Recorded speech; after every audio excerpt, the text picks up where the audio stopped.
The Green Bay Packers went to a place where they haven't won in over 15 years, and they got a statement win.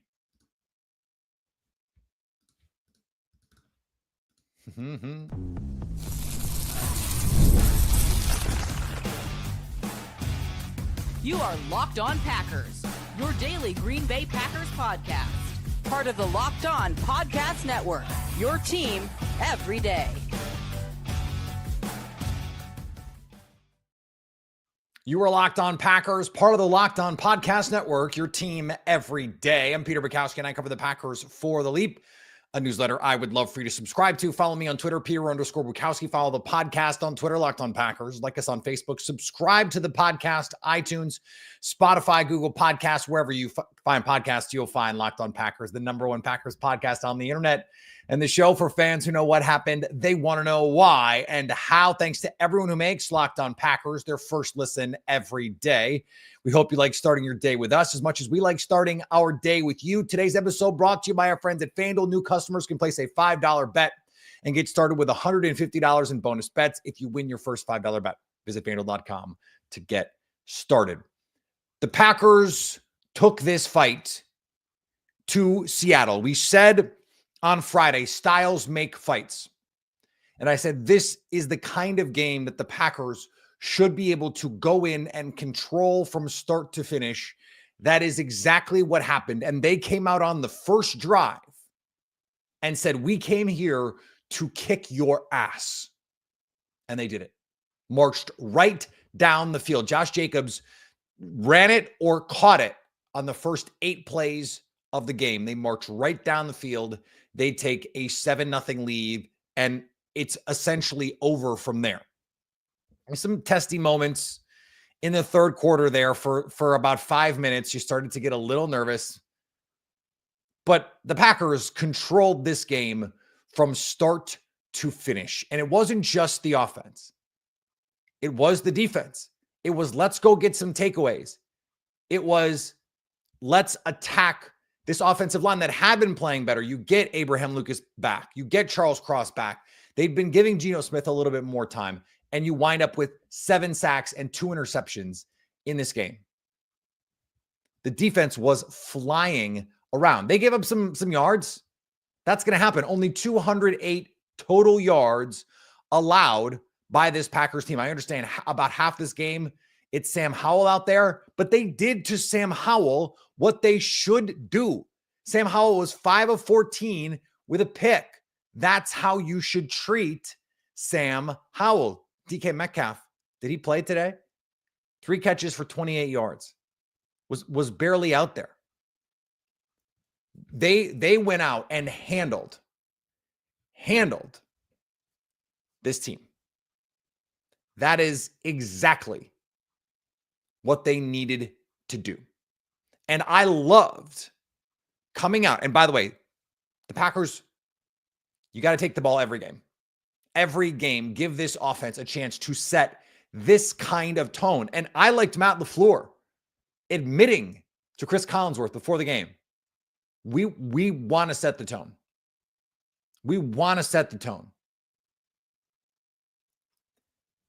And there's a reason Josh Jacobs leads the NFL in first quarter touches this year. Now, he wasn't as good in the second half. The Packers were overall not quite as good in the second half.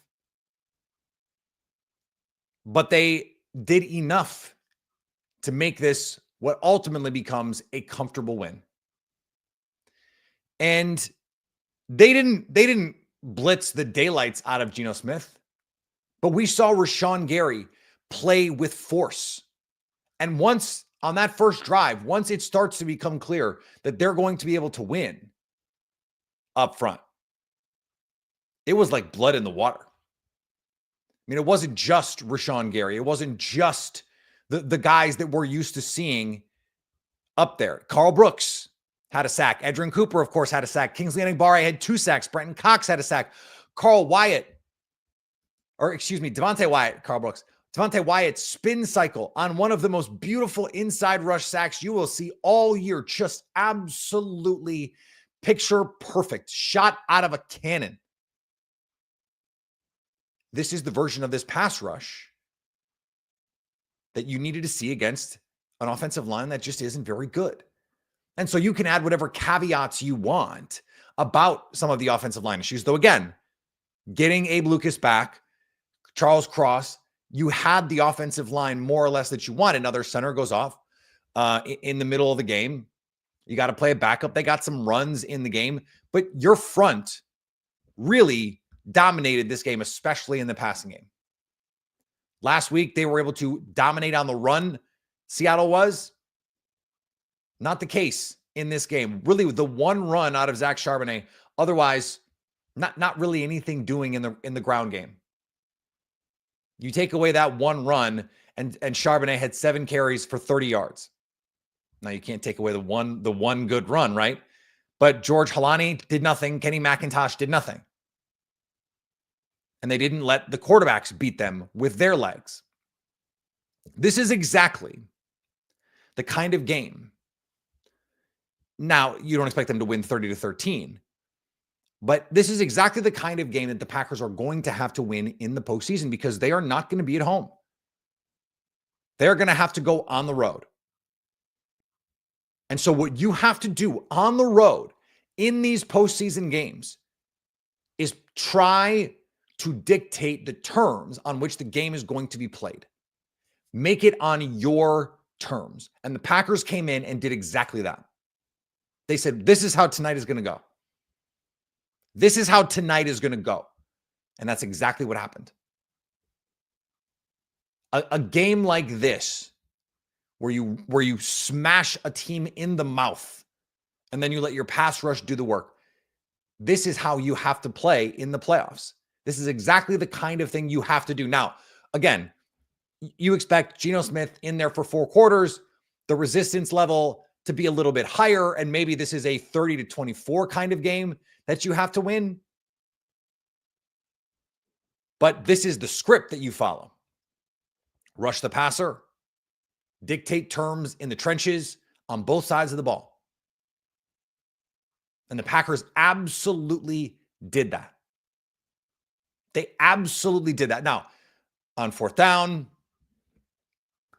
still had some issues. They still had some issues with decision-making. We'll get to that. I know that, Packer fans mid-game got a little panicky. There's always something to complain about, right? Like if you find something. But this is what it has to look like. This is what it has to look like. You have to get this version of the pass rush against a team that struggles to block. The Seahawks came in, the average on offense. I was trying to tell you last week, this offense was like not that great. 16th in DVOA, 21st in weighted DVOA. The defense had been playing much better. But like the Packers had faced the toughest schedule of defenses in the NFL by DVOA. And they've scored on all of them. They scored on all of them. 30 points tonight against this defense. I understand, turnovers, etc. But those things happen. And Geno threw the first interception, by the way.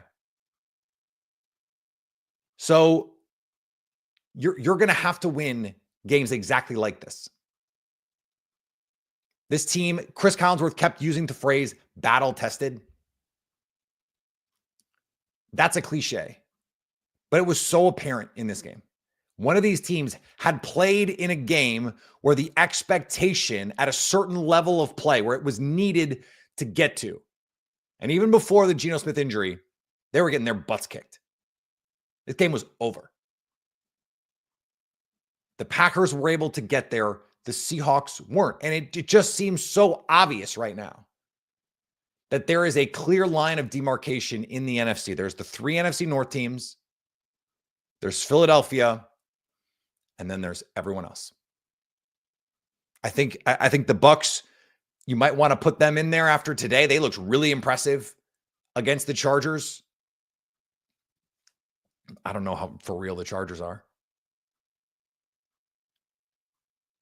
But what you wanted to see was the Packers to go out and prove, hey, in a big game against a desperate team, The Seahawks are now out of the playoffs. They were leading the division when the game started. They're now out of the playoffs. They needed this football game. And the Packers came into their field, a place where the Packers have not won since 2008. And absolutely punked them. Punked them. Speaking of absolutely, you absolutely love to see it. I'm going to spend a little bit more time talking about Edgerrin Cooper, who is an absolute star in the making. That's next on Locked On Packers. Today's episode brought to you by our friends at BetterHelp. BetterHelp is a great opportunity around the holidays to find the things that make you happy. Sometimes we can get so caught up in worrying about everybody else that we lose sight of what's happening within ourselves. What are we going through? What are we feeling? How can we stay cozy in the winter months, metaphorically speaking? Therapy is a great way to bring yourself some comfort that never goes away, even when the seasons change. If you're thinking of starting therapy, give BetterHelp a try. It's entirely online, designed to be convenient, flexible, and suited to your schedule. Just fill out a brief questionnaire to get matched with a licensed therapist and switch therapists anytime at no additional charge. Find comfort this December with BetterHelp. Visit BetterHelp.com/LockedOn to get 10% off your first month. That's BetterHelp, HELP.com/LockedOn. Today's episode also brought to you by the College Football Playoff. It's that time of year. The College Football Playoff is back, and with the newly expanded 12-team format, it's guaranteed to be bigger and better than ever, bringing you all the hard-hitting excitement and high-flying action that you love. TNT Sports coverage of the College Football Playoff begins December 21st, starting with the College Football Playoff kickoff show presented by AT&T at 11 a.m. Eastern, leading into our first matchup, the Southern Methodist University Mustangs. This is the College Football Playoff. You got to say out the whole thing, not SMU. Battling the Penn State Nittany Lions at noon. Then the Clemson Tigers look to upset the Texas Longhorns in a showdown at 4 Eastern. Don't miss a moment of the action. Watch the College Football Playoff presented by Allstate live on TNT, True TV, TBS, and Max.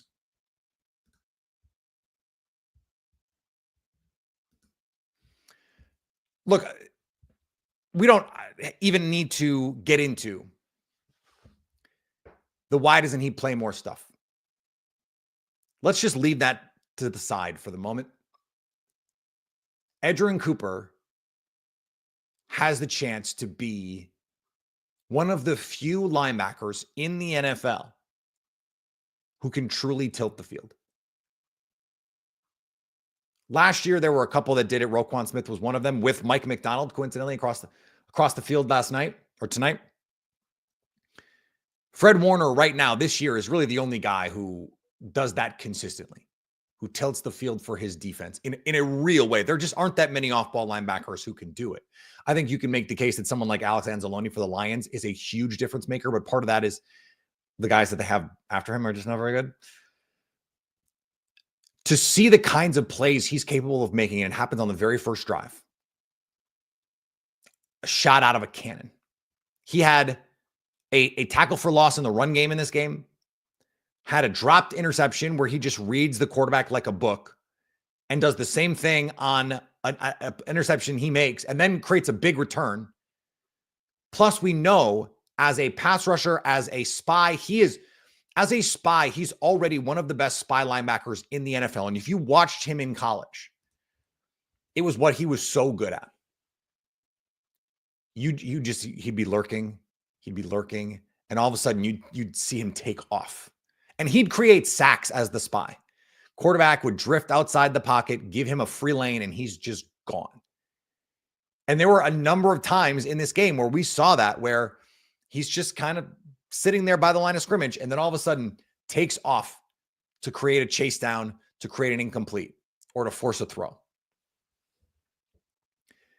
He is a special athlete. a special playmaker. He just does things that no one else, not forget on the Packers, because definitely no one else on the Packers, but that very few other players in the NFL are capable of making, just because of the dynamic ability in his body. He can move in ways that are just rare at that position. And so that does bring me, and necessarily so, we have to get to the, what are we doing if he's not on the field? Why do they insist on treating him like a puppy? Yes, every once in a while, he's going to piddle on the floor, but puppies bring great joy to everybody. And Edgerrin Cooper brings great joy to this defense. You just have to live with whatever you're getting mistake-wise. There's going to be some misalignments. There's going to be some stuff happens. These other players, no disrespect to Isaiah McDuffie and Eric Wilson and even Quay Walker. Just watch what he does. He is a special football player. And I understand we don't see everything. We don't see practice. The mistakes, they've got to be in practice. And, you know, I've been told there are still some issues. Matt LaFleur has been honest. And it's funny because we heard Chris Collinsworth say it on the broadcast. The Packers think this guy is going to be a star. Then he has a game where he looks like a star. And next game, guess what we're going to see? Isaiah McDuffie and Quay Walker out there. Or maybe worse, Eric Wilson and Isaiah McDuffie out there instead of Edgerrin Cooper. I refuse to be Charlie Brown with the football on this, because this has happened before where, you know, he has a great game, makes a couple huge plays, and the next game he's out there splitting time, playing 40% of snaps. And it's just like, what is happening here?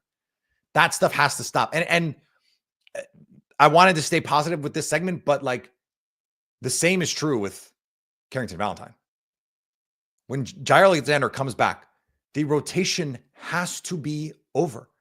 Eric Stokes does not have a play on the football where he got his hands on the football in 3 years. In 3 years. It's just Carrington Valentine is objectively the better football player. So that stuff just has to be over. If you're going to get Jair Alexander back and you're going to get Javon Bullard back and you're going to have your best players, then make sure your best players are playing. Like the Lions have the opposite problem. They just don't have enough guys anymore. Now Aleem McNeil's gone for the season. Carlton Davis is gone for the season. Like the NFC is wide ass open. The Packers are going to have an opportunity to go win this conference. You have to get him ready to be in these moments. He has to be playing 80% of snaps in a game like this. Now, I understand he's coming back from injury. They're working him back, but this has been all season. He's too good not to be out there more regularly. And I understand you want to reward your veterans. It's over. It's over. This guy is already one of the best players on this team this year. And already maybe the second or third most dynamic playmaker, just in terms of the splash plays he can create, the wow plays. It's like on defense right now, it's Xavier McKinney, it's Jair Alexander, it's Rashawn Gary, and it's this guy. And that's how dynamic a defensive player he is. And again, at linebacker, it is rare to have a player who can impact the game like this. I don't think in the modern era, the Packers have had a linebacker who can impact the game like this. That stretch of Desmond Bishop in 2010, notwithstanding. AJ Hawk was a solid player for a long time. Devondre Campbell was really good that one season in 2021. Decided this last weekend or on Thursday he didn't want to play football. But he was not this dynamic of a playmaker where he can just do things and you go, whoa, what was that? How did he do that? That was who they thought, by the way, that's who they thought they were drafting when they drafted Quay Walker. Beside the point, they're getting it out of Edgerrin Cooper.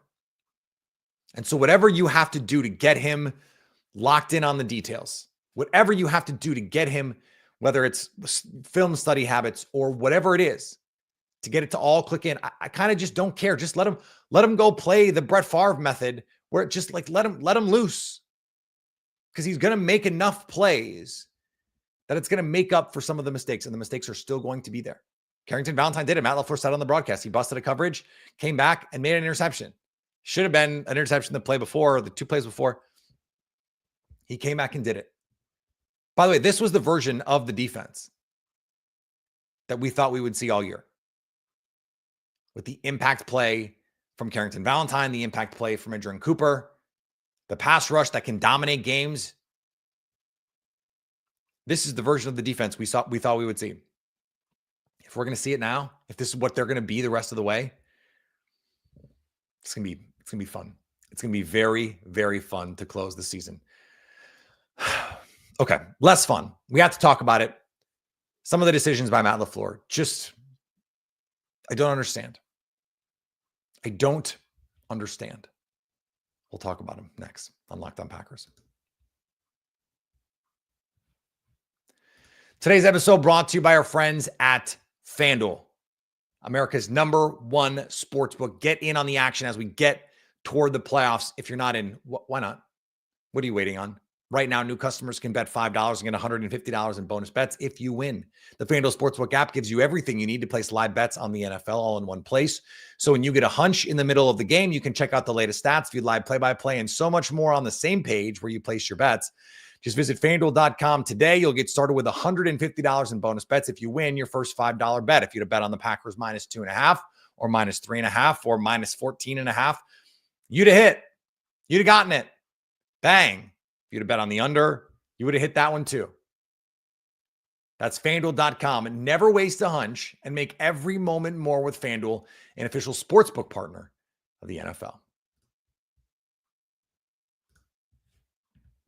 And thanks to everyone who makes Locked On Packers their first listen. Now for your second listen, go check out Locked On NFL now with 2 shows every day. First, the Madman Tyler Rowland kicks off your morning with a double shot of NFL espresso. Then stop by the barbershop with Tony Wiggins for some real NFL talk. Find Locked On NFL on YouTube or wherever you get podcasts. Okay. We talked about this on the show last week. And I understand Dan Campbell, like to make this case on a day when Dan Campbell kicked an onside kick with 12 minutes left in the fourth quarter, and it ends up turning into a touchdown after they had just gotten a score and a stop, or a stop and a score. I understand that it's gonna rub some people the wrong way, and in a game that they won. This is becoming a problem for the Packers. Now, I understand the call near the goal line. You kick the ball, make it a 3-score game on the road, backup quarterback in at the time. But you are always just one play away from having the other team right back in it. And that's exactly what happened. Josh Jacobs fumbles. A couple plays later, now it's a 10-point game, and all of a sudden you're on your back foot and you're going, oh crap, like this, we've dominated this game. And now we're scrambling to make sure we don't blow it. That's why you do it.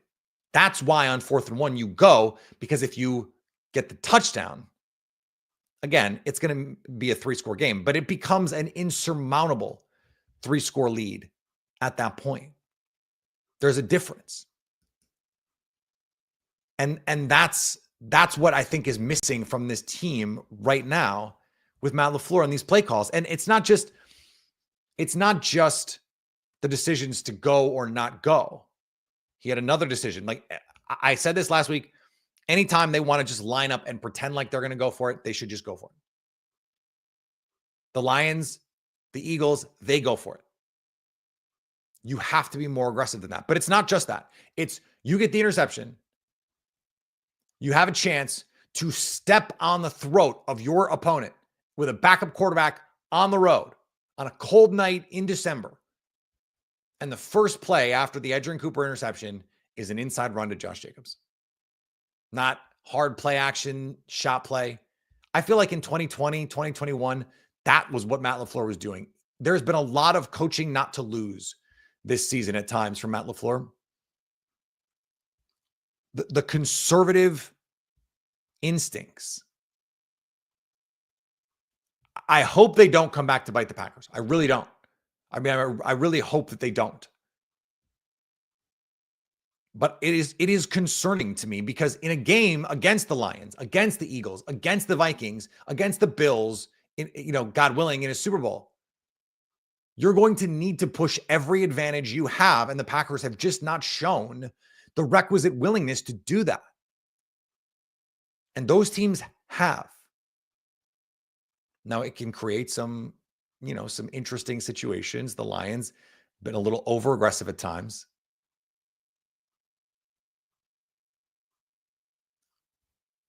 But it's sometimes it is part of that mindset. You came out to beat the crap out of this team, and then now you're playing conservative in the second half. Why? Why? Have confidence in your team. Believe in yourselves enough to say, if you get a stop, if we get stopped, go out there and get a stop. Get the stop back. And then on fourth down, you actually make the right call after the conservative play earlier.